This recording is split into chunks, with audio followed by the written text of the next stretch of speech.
ሰላም ጤና ይስጥልን። በዛሬው ዝግጅታችን በቡርጅ ዞን የሚገኘውን የከላሌ ሐይቅ በወፍ በረር ልናስቃኛችሁ ወደድን። ተከታተሉን። በሀገራችን ኢትዮጵያ ለቱሪዝም መዳረሻነት ከፍተኛ አቅም ካላቸው ክልሎች መካከል አንዱ የደቡብ ኢትዮጵያ ክልል ነው። በዚህ ክልል ውስጥ ደግሞ በቡርጅ ዞን ሰገን አካባቢ የሚገኘው የከላሌ ሐይቅ ለጂኦ ቱሪዝም መዳረሻነት ከፍተኛ አቅም ያለው አስደናቂ የተፈጥሮ ሐይቅ ሲሆን በዙሪያው ትልቅ የኢንቨስትመንት አማራጭ እድሎችን አቅፎ የያዘ የውሃ ገጸ በረከት ነው።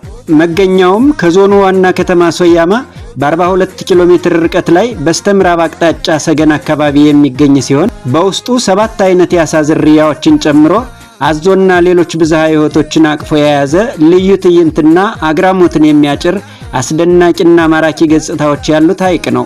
ይህንን ሐይቅ በሰገን ከፍተኛ ተፈጥሯዊ ቦታዎች ላይ ሆኖ ቁልቁል ሲመለከቱት በህዋ ላይ የተዘረጋውን ሰማይ መስሎ ቀልብን የሚገዛ በቅርብ ዓመታት ውስጥ ከፈጣሪ በልግስና የተሰጠ ልዩ ስጦታ ነው።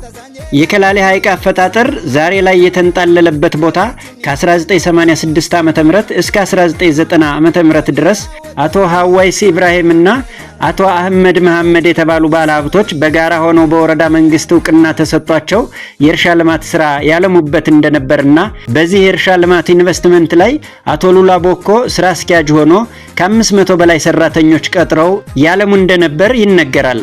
አሁን ላይ ሐይቁ ከተፈጠረበት ቦታ ከፍ ብሎ ከሚገኘው ተራራማ አካባቢ ላይ በወቅቱ ይኖሩ የነበሩ ሰዎች ከተራራው ስር ባለው ሜዳማ ቦታ ላይ ትንሽ የውሃ ምንጭ እንደነበርና እንዲሁም ለአደን ተግባር ወደ በረሃው የሚወርዱ ግለሰቦች አጽድተው በመቅዳት ለመጠጥና ለምግብ ማብሰያነት እየተጠቀሙ በበጋ ወራት መጠኑ ሲቀንስ አሸዋ እየጫሩና እየቆፈሩ ይጠቀሙበት እንደነበር ታሪክ ያስታውሳል። ይህ አካባቢ ዝናብ በሚዘንብበት ወቅት ረግረጋማ ሆኖ ሰብሎችን በከፊል ያበላሽ ስለነበረ እርሻውን የሚሰሩ ሰዎች አካባቢውን ሲለቁ ከጊዜ ቆይታ በኋላ ከ2004 ዓ.ም ጀምሮ ታምራዊ በሆነ መልክ ባዶ ረባዳማ የበረሃ ቦታ ላይ ሰው ሰራሽ በሚያስብል መልኩ ውሃ ተፈጥሮ ድሮ ሰብል ይመረትበት የነበረው አሁን አሳ መመረቻ ሆኖ ለቡርጅ ድንቅ ኢኮሎጂ ሆኗል።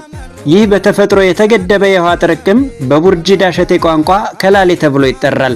ትርጉሙም ተገድቦ የተጠራቀመ ውሃ ማለት ነው። ከላሌ ሐይቅ በሁለት ተራራዎች መካከል የሚገኝ 1270 ሄክታር ስፋትና ጥልቀቱ ከ10 ሜትር በላይ ሲሆን ከሐይቁ ግራና ቀኝ የሚገኙ ኮረብታዎች ለሎጅና ሪዞርት ስራዎች ምቹ ሲሆን 240 ሄክታር የሚሸፍን ተመራጭ ስነ ምህዳር ያለው ውብ አካባቢ ሆኖ በአሁኑ ወቅት 2 በኢንተርፕራይዝ የተደራጁ ማህበራት አሳ በማስገር ትልቅ የሥራ ዕድልና የገቢ ምንጭ ማስገኛ ሆኗል።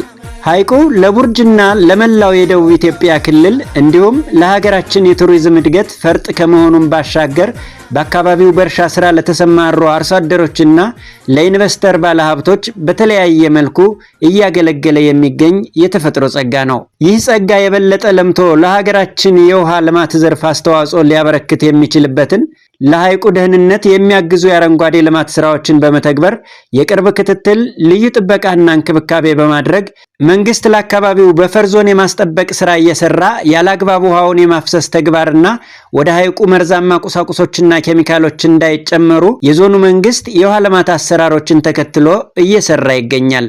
ምክንያቱም በሀገራችን ውስጥ የተጀመሩ የቱሪዝም ልማት ዘርፍ ጉዞዎችን ለማሳደግ ያለው ጠቀሜታ የጎላ በመሆኑ ነው። አካባቢው በሚያምር መልክዓ ምድር የተከበበ በመሆኑ ከመስህብነት በተጨማሪ ለተለያዩ የልማት አገልግሎቶች የሚውልና የተፈጥሮ ጸጋዎቻችንን በአግባቡ በመጠቀም ለሀገራችን ብልጽግና ጉዞና ለህዝባችን ለውጥ ስኬት የሚያግዝ ድንቅ ጸጋ በመሆኑ በዛሬው ዝግጅታችን ከላሌ ሐይቅን አቅርበናል። በሌላ ዝግጅቶች እስከምንገናኝ በእያላችሁበት ሰላም እየተመኘን የማህበራዊ አድራሻዎቻችንን እንዲወዳጁ ጋበዝን። የቡርጅ ዞን ብልጽግና ፓርቲ ሚዲያና ህዝብ ግንኙነት